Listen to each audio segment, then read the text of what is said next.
Well, hi there.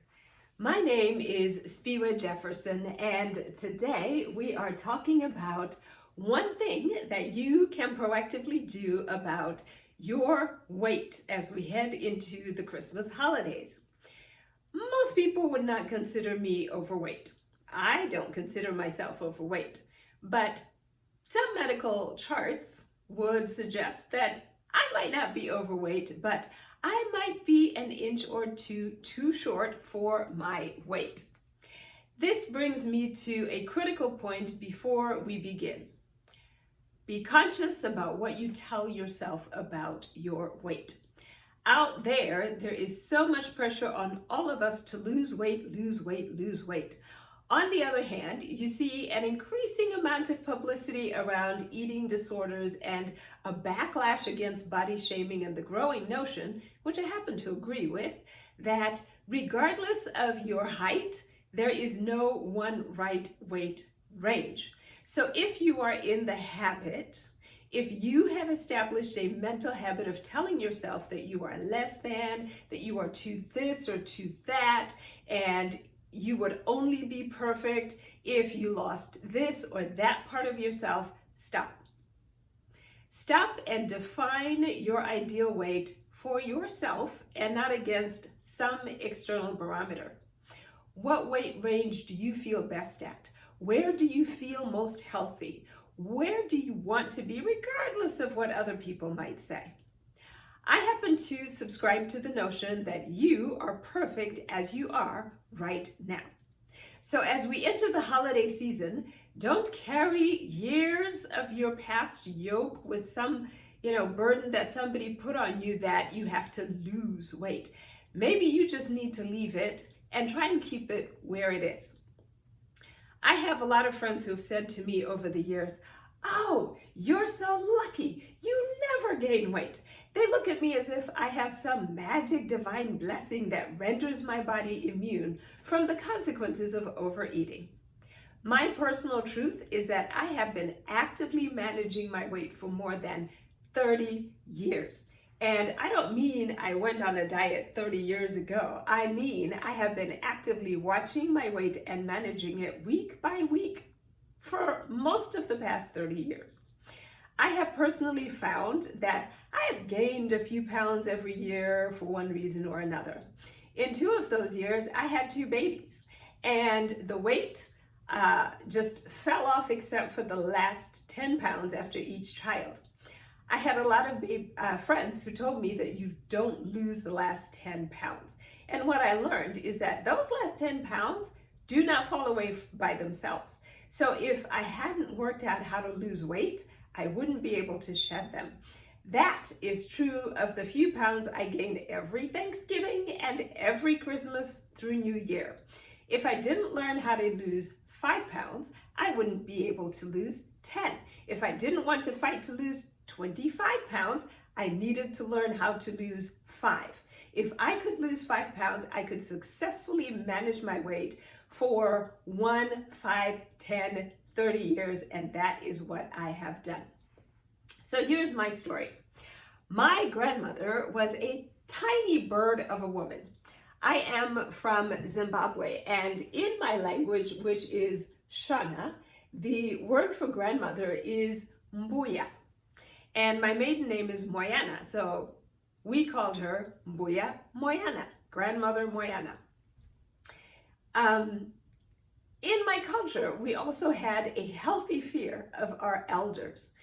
And so on some very conscious level, I feared my grandmother, not because she was abusive or anything like that, but because I cared very deeply about her opinions. And unfortunately for me, she was somewhat eccentric and had many strong opinions about many, many things. And not all of them were nice opinions. I was 17 when I left Zimbabwe to come to college in the United States. This was back when your family could accompany you all the way onto the tarmac to the foot of the stairs before you boarded the plane. The last thing Moyana said to me before I left was, "There's only one of you going, and there should only be one of you coming back."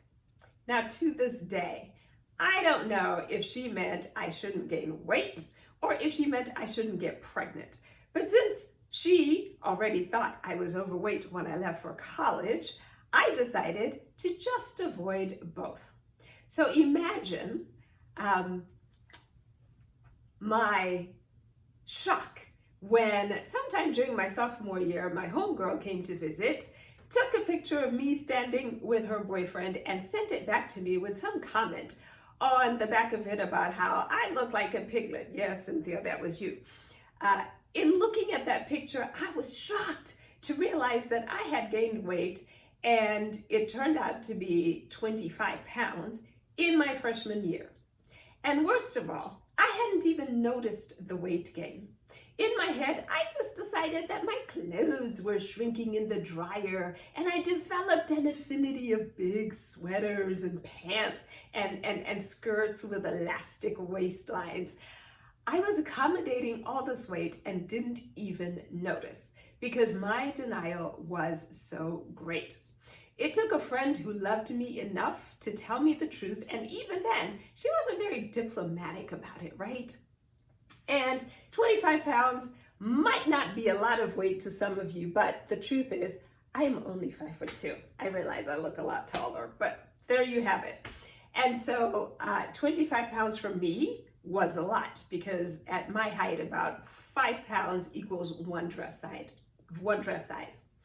So I needed to sort out two things, and I needed to sort them out, fairly quickly, right? The first thing was why lose weight, and the second thing was how to lose weight. Well, the why was incredibly easy. I was on track to finish college in 3 years, and at the end of which I was going to go back to Zimbabwe and face Mbuya Moyana. There was no way I was going to see her in my current condition with my 25 pounds. The second and the hardest thing was the how. How was I going to lose weight in a year and a half, which was all I had left before I went home? 25 pounds in a year and a half sounds like a lot, and it was a lot because I had never done it. So tune in next week and I will share with you my escapades. But for now, all I will tell you is that there are only two people that I know in my personal and professional life who can eat whatever they want and not gain weight.